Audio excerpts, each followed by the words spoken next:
Olá, hoje a gente vai conversar um pouquinho sobre o maravilhoso A Fúria dos Reis, do George R. Martin. Esse é o segundo volume, né, que a gente está resenhando aqui, né, está esse ano todo de Game of Thrones, né, de A Guerra dos Tronos, e esse vai ser o segundo volume. Bem, antes de começar a falar um pouquinho sobre esse livro, explicar para vocês como que vai funcionar a questão dos clássicos. No último vídeo agora, no primeiro vídeo do ano, quando eu resenhei o próprio A Guerra dos Tronos, né, o livro um da saga do George R. Martin, quando eu fui tirar, né, o nome da garrafa literária, eu tirei o Monteiro Lobato. Bem, gente, como vocês sabem, o Monteiro Lobato, ele foi um escritor que ele nunca foi muito para escrever para adultos, assim, tanto que a obra dele, todo o acervo dele para adultos, ele é muito pequeno, né? O Monteiro Lobato, ele era um escritor que ele se dedicou a maior parte de todo o seu trabalho para a literatura infantil. E eu também, para ajudar, eu não tenho muita paciência, não gosto muito de contos, né? Então, assim, eu prefiro sempre os romances. Portanto, eu peguei somente duas obras do Lobato. Eu até pensei em pegar algumas outras obras dele, né, que fossem contos, tá? Mas eu falei, não vou, ia ser me forçar demais, né? Então eu peguei duas obras importantes dele que eu vou resenhar nos próximos vídeos aqui no canal. Então, assim vai estar saindo esse vídeo hoje. Os próximos vídeos que vão sair serão de dois livros do Monteiro Lobato, os próximos dois vídeos. Quais os livros que eu escolhi do Lobato? O primeiro deles foi O Presidente Negro, tá? Vai ser um dos livros que eu vou resenhar aqui no canal para vocês. Vai ser O Presidente Negro do Lobato, então provavelmente o próximo livro, a próxima resenha aqui do canal vai ser desse livro. Bem, o segundo livro do Lobato, que eu também vou resenhar aqui para vocês, será Negrinha, né? Então foram duas obras que eu preferi trabalhar. Então os próximos vídeos que eu vou resenhar aqui para vocês serão em relação a esses livros. Em seguida a esse livro vai ser o Tormenta das Espadas, voltando para o George R. Martin, né? Do A Guerra dos Tronos, né? Das Crônicas do Gelo e Fogo, na verdade. E aí a gente, quando for resenhar a Tormenta das Espadas, nós vamos retirar novamente um novo nome da garrafa, né? Vamos torcer para que seja um autor que a gente curta. Então, antes de começar o vídeo também, explicar para vocês, gente, eu vou transpirar um pouco aqui nesse vídeo, porque aqui em São Paulo, né, a gente está agora em janeiro, né, os primeiros dias de janeiro, e aqui em São Paulo tá mega quente, eu acredito que no Brasil inteiro, e o meu corpo, ele transpira demais, né, nessa época do ano. Então, algumas vezes eu vou ter que cortar o vídeo para parar, para me secar um pouquinho, porque eu realmente estou com muito calor. Bem, vamos lá então. Bem, esse aqui é o A Fúria dos Reis, é o livro 2 das Crônicas do Gelo e Fogo, do George R. Martin. É da editora, né, da editora Leia, permanece sendo todos os livros do George R. Martin, né, que é da versão que eu peguei, serão dessa editora. Essa obra, ela foi publicada em 16 de novembro de 1998. Então, assim, o primeiro livro começou a ser escrito, na verdade toda a saga começou a ser escrita em 1991, e esse daqui foi publicado anos depois do primeiro volume, né, A Guerra dos Tronos, foi em 1998. Diferente do primeiro livro, o primeiro livro eu demorei 20 dias para lê-lo, esse daqui eu demorei 30 dias exatos para lê-lo. Contudo, assim, eu tentei seguir o meu cronograma, né, para leitura. No entanto, como era mês de novembro, é uma época de festas, e assim, né, a gente tem a nossa vida, tem os nossos compromissos, tem trabalho, tem problemas, e enfim. Então, algumas coisas eu confesso que me impediram de terminar esse livro mais rápido que eu esperava. Mas aí, tanto que eu tentei terminar de ler ele, eu queria fechar, na verdade, esses dois primeiros livros da saga em dezembro. Só que quando eu tava chegando no final de dezembro, eu já tava quase terminando, né? E aí eu acabei de não... Aí chegou uma hora que, quando chegou perto do dia 31, eu já vi que eu não teria como mesmo, né, fazer nada, não teria como eu terminar. Eu acabei me conformando e deixei para terminar esse segundo volume em janeiro. Então agora, hoje é dia 3 de janeiro, né? Então vamos considerar que ele vai ser o primeiro livro lido no ano, né? Permanece sendo um livro para adultos, né? É uma literatura para adultos. Envolve muito conteúdo violento, né? Sexual, incesto, muita coisa que eu acho que não é muito legal para um adolescente ou uma criança ler ou assistir a série também na HBO, né? Então eu acho que, eu acho não, é certeza, né? Não é um livro para crianças, só que sempre tem alguém que se aventura e tal. Então eu não aconselho muito, eu não aconselharia a ninguém de uma faixa etária menor a ler esse livro, porque ainda não é a hora. Então, eu acho que tem livros melhores para ler. Esse livro aqui é ótimo, eu gosto muito desse escritor, gosto muito das obras dele, mas eu acho que para uma criança, um adolescente, ele pode começar com outro tipo de conteúdo que não seja a Guerra dos Tronos. O narrador é em terceira pessoa, né, com a utilização de um fluxo de consciência, ou seja, cada capítulo ele vai ser direcionado a um determinado personagem da história. Então, e é muito interessante, como eu já tinha falado no vídeo anterior, é o seguinte: você está lendo a Guerra dos, as Crônicas do Gelo e Fogo, muitas vezes tem um conflito com um determinado personagem e você e tem toda uma história ali que você quer saber o desfecho, né, dessa história. E aí você só vai saber depois de a leitura de outros personagens que terão outros conflitos. A forma, a técnica de escrita do George Martin, ela é muito interessante. Quando eu li o primeiro livro de Fluxo de Consciência, com o Fluxo de Consciência, foi Wesley Dying, né, do William Faulkner, né, o Enquanto Agonizo do Faulkner. Foi ali que eu fui estudar um pouco sobre o que era o fluxo de consciência. Mesmo ele sendo um escritor clássico e tal, eu ainda preferia a forma da utilização do fluxo de consciência do Martin. Eu achei que ele soube utilizar melhor o fluxo de consciência do que até mesmo escritores que usaram essa técnica antes, né? Então foi bem interessante a forma como ele escreve. Bem, a história ela começa exatamente no ponto que terminou o livro anterior. E vai começar então com um cometa, né? Vai ser um cometa que vai aparecer por todo o continente de Westeros, um cometa vermelho. E é muito interessante porque cada personagem, né, cada casa vai entender aquele cometa de uma determinada forma. Uns dirão que aquele cometa ele tem uma ligação com a morte do Lord Eddard Stark. Outros vão dizer ainda que é por conta do inverno rigoroso, né, que está se aproximando, né, como os Stark já sempre vinham anunciando. Outros vão dizer ainda que esse vermelho, né, do cometa é o cometa dos Lannister. Então é como se fosse um presságio de que eles realmente são os verdadeiros donos do trono, como se o reinado do rei Joffrey fosse um reinado majestoso, um reinado próspero, né, para Westeros. E outros ainda vão dizer que é um anúncio da volta dos dragões da Daenerys, né? Inclusive tem um momento no final da obra, quase no final da obra, que a Daenerys ela entra na Casa dos Imortais para recuperar os dragões que são roubados. E aí ela se depara com alguns feiticeiros, com algumas magias que tem dentro dessa casa, que ela sempre tem que, no momento que entrar, ela tem que sempre entrar na direita, ela nunca pode entrar na esquerda. E é bem interessante esse capítulo. E aí tem um desses feiticeiros acaba falando, né, que o cometa que foi enviado, que apareceu no céu, era realmente para ela, e para ela seguir esse cometa, né, um direcionamento. Inclusive é isso que ela faz, né, quando ela está no deserto do... não lembro o nome, enquanto ela está no deserto com os Dothraki, né, com o seu povo, ela decide seguir aquele cometa, talvez por uma intuição, e enfim. Bem, desde o início do livro, né, a gente já se depara com personagens novos, né, e de extrema importância agora para essa obra. O que eu achei muito curioso nesse volume da saga é que me deu uma sensação de ser uma transição, talvez, para o próximo ou os próximos livros, né? A rapidez dos acontecimentos e tudo que teve no primeiro livro não aconteceu muito aqui.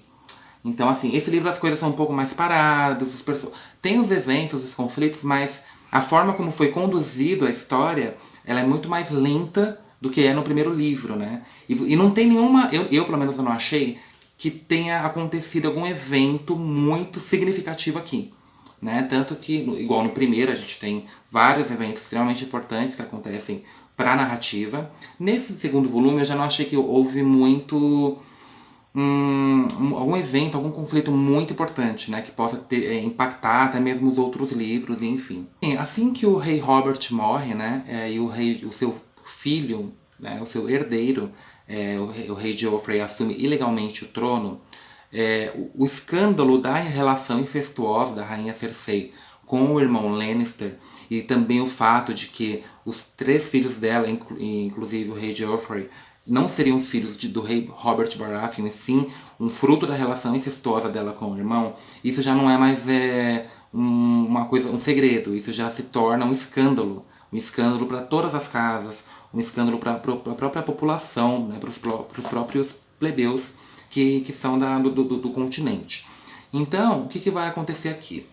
O irmão do rei Robert Baratheon, Stannis Baratheon, que é o irmão mais velho, ele, por direito, né, vamos pensar assim, se bem que eu não acredito muito que os Baratheon têm direito de fato ao trono.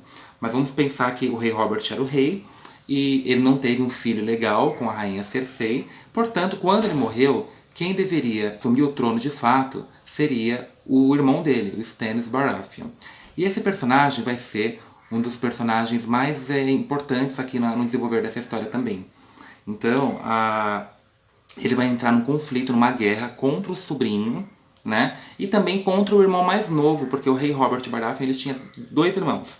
Era ele mais velho, era o Lord Stannis Baratheon, né? Que era que vinha abaixo dele, e o Henry Baratheon, que também vinha abaixo dele, que são ambos donos de casas têm o mesmo sobrenome, mas são donos de casas diferentes. Então aí, nesse livro, que vai ser muito curioso, é que vai ter vários conflitos. Por isso se chama Fúria dos Reis, leva esse título. Porque os reis vão começar a guerrear contra todos. Então, primeiro, o Stannis Baratheon, ele vai guerrear contra o próprio irmão, porque o irmão também se sente no direito de ser o herdeiro, de assumir o trono de ferro. E também nós vamos ter a questão do rei Robert. Do rei Robert não, do Stannis Baratheon. E aí você percebe assim, o rei Stannis Baratheon, ele tem uma mágoa muito grande do rei Robert, do irmão mais velho. Porque assim que o rei Robert ele assumiu o trono, ele acabou dando para, segundo ele, mais direitos para o irmão mais novo, Henry Baratheon, do que para o rei Stannis Baratheon.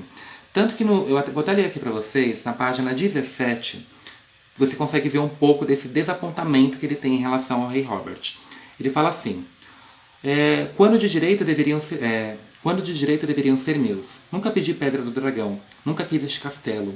Tomei-o porque os inimigos de Robert estavam aqui e ele me ordenou que os escorraçasse. Construí sua frota e fiz o seu trabalho. Obediente como o irmão mais novo deve ser a um mais velho, como Henry deveria ser a mim.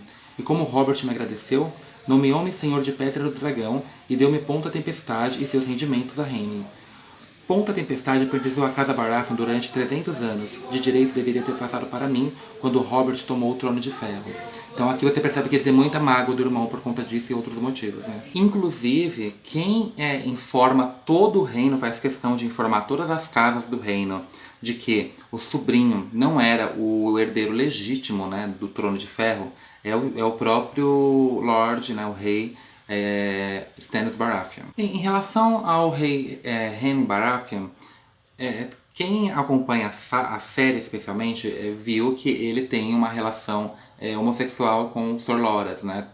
E aí, um fato curioso, porque assim, no primeiro livro, eu fiquei assim, falei, nossa, mas será que eu perdi algum ponto? Né? Será que eu não vi ou passou despercebida essa informação para mim no livro? Porque você percebe, tanto no primeiro livro quanto no segundo, uma linguagem um pouco irônica quando o escritor se refere ao rei Henry Baratheon. Então ele se refere a esse rei e até mesmo alguns aspectos da sua casa, como florido, colorido.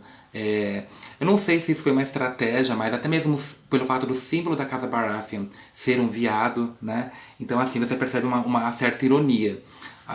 Só que eu fui confirmar isso, existe sim essa informação no livro, é quando a própria a senhora Catelyn Stark, ela percebe que há um certo amor, uma certa relação ali, mais do que de amizade e de admiração do rei Henry Baratheon para com o Sr. Loras. Ela percebe que tem um certo carinho ali um pouco diferente. Então sim, tem essa informação no livro. O diretor da série, ele não tirou isso do acaso, nem foi uma invenção própria dos diretores, dos criadores. Outra personagem muito importante que vai aparecer aqui, que também tem uma relação com o rei Stannis Baratheon, é a sacerdotisa Melisandre, a Mulher Vermelha, né? A sacerdotisa Melisandre é uma personagem muito enigmática, porque assim, primeiro, ela não é um ser humano de fato, né? Mas não se sabe exatamente, se sabe que ela é mortal, mas não se sabe o que ela é ou quantos anos ela tem. Sabe-se que ela é muito velha. Então, assim, que ela tem acho que mais de 100 anos, mais de não sei quantos séculos de existência. E ela cultua um deus, Deus Hor, alguma coisa assim, que é o Deus Vermelho, né? O Deus da luz. E é uma das poucas religiões monoteístas que tem dentro do continente de Westeros. E esse Deus Vermelho, seguido por ela, ele vai ser seguido também especialmente pela mulher do rei Stannis Baratheon, pelo próprio rei Stannis Baratheon, mas especialmente por todo o exército, né, do rei Stannis Baratheon. E é muito curioso, assim, porque tem um momento que ela acaba gerando um filho, né, que na série deu até a entender que seria um filho dela com o rei Stannis Baratheon. E quando vai nascer essa criança, né, nasce uma sombra de um homem alto, enfim, mas uma sombra. E essa sombra tem os poderes mágicos, é uma coisa bem... Essa personagem é muito curiosa, assim, né? E essa sombra, inclusive, vai acabar matando o próprio irmão do rei Stannis Baratheon, né? O Rhaene Baratheon, lá pra metade pro final da obra, né? Então você percebe que é uma personagem muito curiosa, assim, eu quero até entender mais sobre ela, até andei dando uma pesquisada e tal, mas eu ainda quero entender um pouco mais. O curioso também é que o próprio George Martin já confirmou que ele criou essa religião do Deus Vermelho baseando-se na religião antiga Zoroastrismo, né, que era uma religião dualista. No mundo antigo era o mais próximo que a gente tinha do que hoje é o cristianismo. Então uma pesquisada depois. E ele já confirmou que ele se baseou nessa religião. E outro personagem que ele já havia aparecido no livro anterior, mas ele ganhou mais voz e espaço nesse livro. É o Theon Greyjoy. Bem, o Theon Greyjoy, ele cresceu praticamente junto com os Stark. Era praticamente da família, né? Era muito amigo do rei Robb, né? Stark. E o que aconteceu com ele? Nesse livro, eles detalham bem, né, que ele foi, na verdade, levado como prisioneiro logo de criança. E por conta disso, ele cresceu com os Stark viveu lá durante 10 anos, e enfim. Na essência dele, ele seria mais um Stark do que um Greyjoy. Pena que ele não reconheceu isso, porque ele acaba, no momento, traindo o próprio pai, né, traindo o Lord Eddard, traindo toda a família Stark, e ele acaba tomando a própria cidade de Winterfell, o castelo de Winterfell, se aproveitando, né, que o irmão mais velho, né, dos meninos lá, o rei Robb Stark, tá junto com a mãe lá pra guerrear contra os Lannister. Então assim, o castelo tá praticamente sozinho. Os únicos que estavam lá era o Bran Stark, né, que ainda é um menino, né, e ainda por cima está paraplégico, por conta do que houve no último livro, e o irmão mais novo também, que é o Rico. Então ele se aproveitou de toda essa fragilidade de Winterfell e acabou tomando Winterfell. Mas eu vou deixar para falar um pouquinho sobre o Theon Greyjoy daqui a pouco, quando for dar minha opinião sobre alguns aspectos aqui do livro. Bem, os dragões da Daenerys Targaryen agora vai ter nomes, né? Então ela vai dar para os 3 dragões nomes homenageando os seus irmãos e o seu marido, né? Então vamos lá. O primeiro dragão, ela vai dar o nome de Drogon, que é em homenagem ao Khal Drogo, né? O marido dela, né? Que faleceu no livro anterior, e enfim. O próximo dragão vai ser o Rhaegal, eu não sei se é assim, se eu estiver errado vocês me informam aqui embaixo. E que é em homenagem a um dos seus irmãos também, mais velhos e tal. E até mesmo ela vai dar um nome para um dragão em homenagem ao irmão Viserys, que apesar de toda a monstruosidade que ele mostrou no primeiro livro, na primeira temporada da série, ela ainda vai homenagear esse irmão, dando o nome para esse dragão de Viserion. Bem, nós temos também agora um fato curioso, é que o Tyrion Lannister, né, aquele anãozinho, ele vai se apaixonar por uma prostituta, que é a Shay. É muito legal porque, assim, durante toda a história a gente percebe que ele é um cara safadão, assim, ele é um cara que ele não é muito de namorar, não é muita questão dele, assim, né. E ele vai se apaixonar por essa moça, e o curioso é que também dá uma impressão que ela se apaixona por ele, né. e deixa de ser uma relação somente por sexo, né, de prazer sexual, e se torna uma relação amorosa. Ele até acaba levando ela, né, pra Porto Real, escondida, né, pra morar com ele, mas é bem curioso o desenvolver desse romance. Então, diferente do outro livro, nesse aqui a gente já consegue encontrar alguns aspectos de romance, de relações amorosas que no primeiro eu não tinha sentido tanto. Bem, a Sansa Stark, ela acaba se livrando, né, de uma certa forma do rei Joffrey, já que ele não quis mais casar com ela. No final da narrativa, ele acaba decidindo casar com uma outra moça. E ela também acaba tendo uma menstruação. Então assim, tem alguns eventos que acontecem na vida dela que são bem importantes, assim, né? Outro fato muito curioso é o que acontece com a Daenerys Targaryen. No final da obra, ela consegue, de uma certa forma, reunir ali uma quantidade ela já começa a ter mais possibilidades, né, de conseguir os navios, de conseguir o seu exército.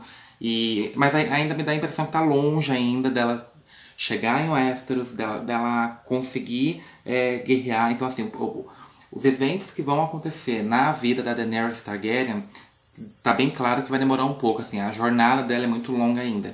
Mas, assim, vamos dizer que ela já tá começando, já tá com meio caminho andado para levantar, né, o seu exército, para, enfim, isso a gente percebe logo no final da obra. O Jon Snow, ele acaba indo além da muralha, né, junto com toda a Patrulha da Noite, para caçar, né, o Mance Rayder, que é o desertor lá.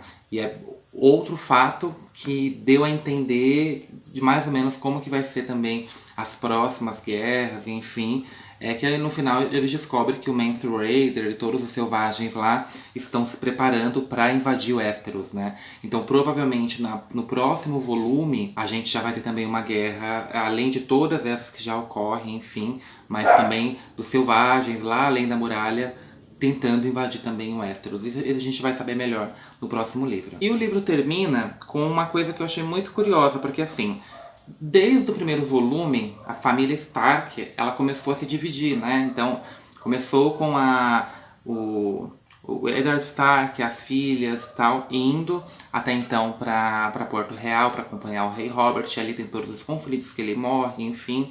E aí a Arya vai para um lado, a Sansa permanece prisioneira dos Lannisters, e também ele acaba sendo assassinado, tendo a sua cabeça decepada. A Catelyn Stark acabou meio que se distanciando um pouco, acabou reencontrando o filho Robert, ela ainda permanece com ele.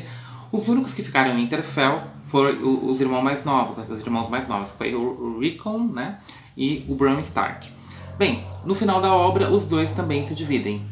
Então os dois fogem de Winterfell por conta de toda a devastação que os Greyjoy e também, especialmente o Theon Greyjoy e os homens, né, de Forte do Pavor lá, eles acabam causando em Winterfell, eles acabam fugindo, indo embora, e os dois também se dividem, um vai para um lado e vai para o outro.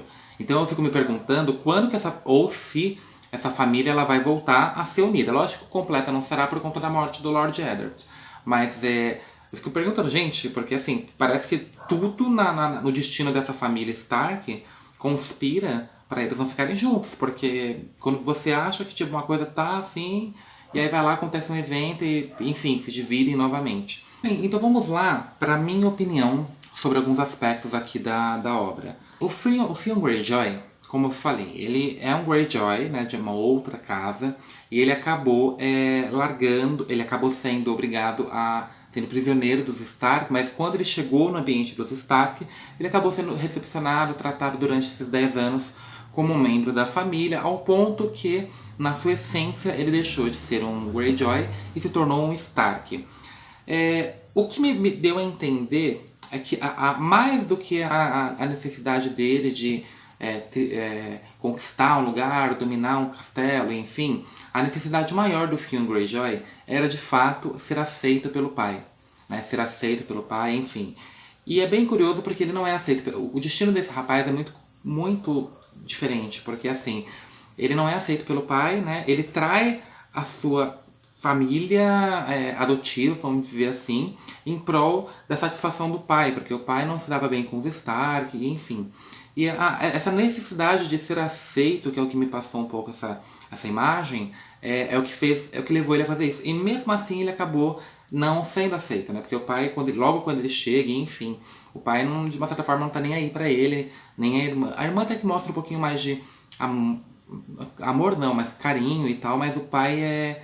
Tipo, essa casa Greyjoy não recepciona ele de forma nenhuma, né? E, inclusive não o recebe como um Greyjoy, assim, como um Stark. Então essa necessidade de ser aceito é algo que me chamou muita atenção. E o mais curioso é porque, assim, o karma do Theon Greyjoy, porque quando ele invade o Winterfell, ele acaba matando pessoas que criaram ele, pessoas que conviveram com ele, que cresceram com ele. Então ele simplesmente, em prol dessa necessidade de ser aceito, ele acaba se esquecendo, né, dessas pessoas que o ajudaram, que o acolheram e até mesmo ensinaram ele muitas coisas. Então ele acaba matando várias delas. Só que no final do livro vocês vão ver que o karma dele não demorou muito para chegar. Então, essa coisa de... essa necessidade dele assumir o Winterfell para mostrar pro pai, enfim, não caiu muito bem para ele. E no final ele tem um destino um pouquinho triste, né? Porque para ele, mas ao mesmo tempo foi justo esse destino que o Theon Greyjoy teve. Então o karma dele não demorou muito para acontecer. Outro personagem que eu achei que ele teve um papel muito importante na história nesse livro, no outro também, mas nesse, foi o Theon Greyjoy. O Theon não, foi o Tyrion Lannister. Ele se mostrou quão corajoso, forte, guerreiro ele é, né? Independente dele ser o anão, dele ser feio, como muitos dizem, independente de qualquer coisa, inclusive independente dele ser um Lannister, ele se mostrou nesse volume não somente corajoso, guerreiro e forte, como muitos homens, reis, até então, inclusive seu próprio sobrinho não é, mas ele também se mostrou muito generoso, especialmente com a Sansa Stark. Tudo por ele não ser um rei, né? Por ele ser um anão, né? Por ele ser um anão, por ele fazer parte de ele estar na margem dessa sociedade, vamos dizer assim, ele não fazer parte dos padrões, ninguém reconhece essas qualidades nele. Inclusive a guerra, né, que estoura entre o rei Stannis Baratheon contra os Lannister, contra o rei Joffrey Baratheon, se não fosse pelo Tyrion Lannister, a cidade, né, de Porto Real seria tomada, a guerra estaria perdida. E graças a ele, a sua esperteza, a rapidez, a sua agilidade, a cidade ela não foi invadida e o reinado permaneceu. Só que até então ninguém o agradeceu, assim, ninguém falou obrigado, pelo contrário, ninguém se lembrou desse papel importante que ele teve. Eu acho que nessa altura, né, do campeonato, quem já tá aqui assistindo esse vídeo, ou porque já leu, ou já tá lendo, ninguém chegou nesse vídeo aqui à toa. Então eu acho que spoilers são quase impossíveis de não dar. E também não é nada novo, até mesmo porque é uma obra que não foi lançada agora, então a maioria do pessoal já leu. Inclusive muitos de vocês que estão vendo o meu vídeo agora já leram essa obra. Eu vejo pelo comentário de vocês, que vocês fizeram quando eu falei que iria ler esse livro. Então, assim, eu vou dar um spoiler agora sobre um acontecimento futuro que não aconteceu nesse livro, mas eu percebi, aí eu fui investigar e fui ver que é um fato. Bem, o Jon Snow, ele não é de fato o bastardo do Lord Eddard Stark, né? Isso daí a gente vai descobrir com o tempo, nos próximos livros eu vou poder falar com mais conhecimento de causa. Mas assim, o Jon Snow, ele tem um parentesco com a Daenerys Targaryen. Pelo que eu entendi da minha pesquisa, ele é inclusive sobrinho da Daenerys, né? Que ele acabou, acho que a irmã dela parece que pediu pro Lord Eddard levar ele com ele, né, com o Lord Eddard, e ali falar que era um bastardo, enfim. Então assim, até então, como a gente acreditava que o Jon Snow ele era um bastardo do Lord Eddard, essa história é uma das coisas que vão ser desconstruídas nos próximos livros. Tem alguns aspectos que eu achei, não negativos, mas eu acho que ficaram um pouquinho... houveram buracos, né, na história. Uma delas foi a morte do Lord Eddard, que aconteceu no final do último livro. E nesse volume ainda tive a sensação de que o personagem dele ficou um buraco na história. Então a ausência dele, você consegue senti-la. E não é sentir assim, por conta da falta que ele faz para um personagem ou outro. Parece que um ingrediente do livro foi retirado, né? Eu tive essa impressão e ainda tive nesse livro. Talvez no próximo, com os próximos eventos. Eu vejo todo mundo falando que é muito melhor, é o melhor livro que tem e tal. Então é capaz que eu já não tenha mais essa impressão. Mas ainda no final do último livro e ainda nesse volume, eu tive essa sensação. A Arya Stark, não tem como dizer, ela é uma fofa. Ou melhor, ela não é uma fofa. A Arya Stark, ela se mostrou, mais do que tudo, nesse livro, uma verdadeira guerreira, assim. Ela ultrapassou todos os limites da idade, das condições físicas dela. Ela colocou toda a coragem e força que ela tinha nesse volume. Então, tanto que tem momentos que ela tá naquela viagem, né, rumo ao Winterfell com os patrulheiros da noite, ela chega a comer até insetos, ela luta bastante. Então, assim, ela se mostrou muito guerreira. Totalmente, não tem como você meio que associar a imagem dela a, de fato, a idade que o autor fala que ela tem aqui no livro, e enfim, ela tem se mostrado uma verdadeira guerreira.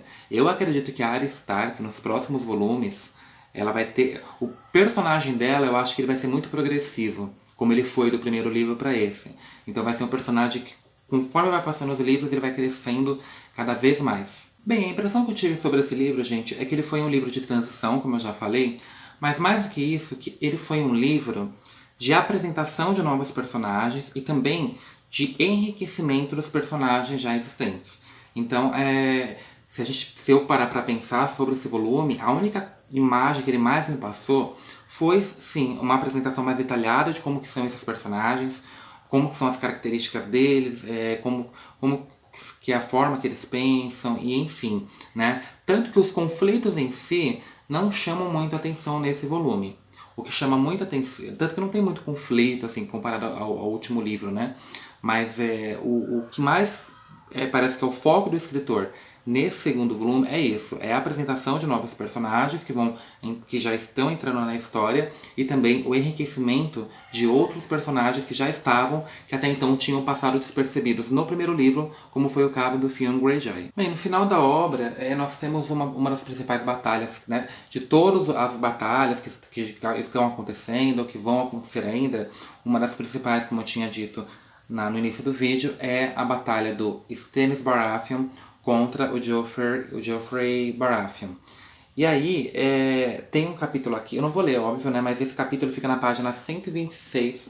É um capítulo narrado pelo personagem Davos, né? Que é um dos subordinados, enfim, do rei Stannis Baratheon. Esse capítulo, ele narra com muito detalhe como que foi essa guerra, como que foi essa invasão, e enfim. E é muito... quando eu estava lendo esse vídeo, quando eu estava lendo esse livro, eu me senti extremamente na história. A minha impressão, que conforme ele foi narrando essa guerra, o desfecho, e enfim, os acontecimentos, eu tive uma impressão que eu estava dentro da história. Então foi um dos pontos assim que eu mais gostei, esse capítulo da página 126.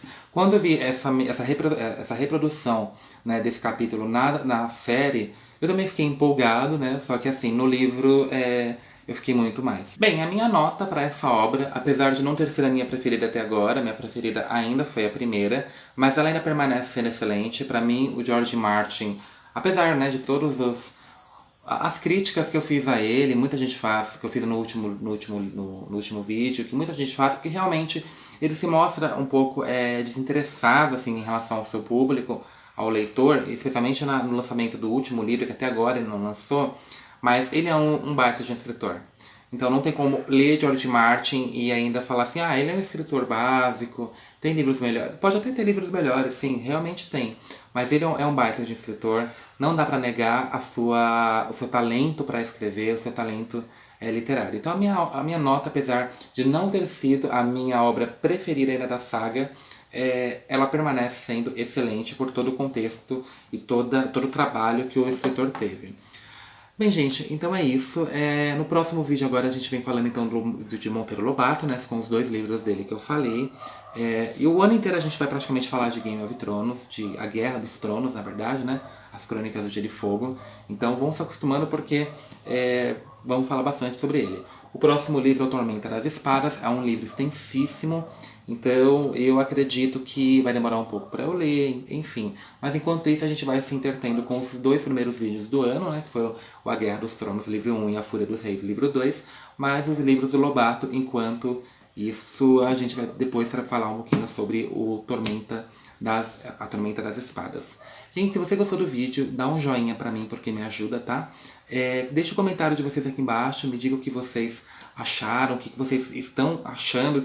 Quem tá acompanhando a última temporada agora da série também me conta um pouco, pode dar spoiler porque eu não ligo, tá? Me siga também aqui no canal, caso você não seja inscrito, me siga também nas outras redes sociais, especialmente no Instagram, caso você queira ver como é que é o meu dia a dia, uma coisa bem mais rotineira do que aqui no canal. Então é isso, gente. Um big abraço para cada um de vocês e até o próximo vídeo. Tchau, tchau.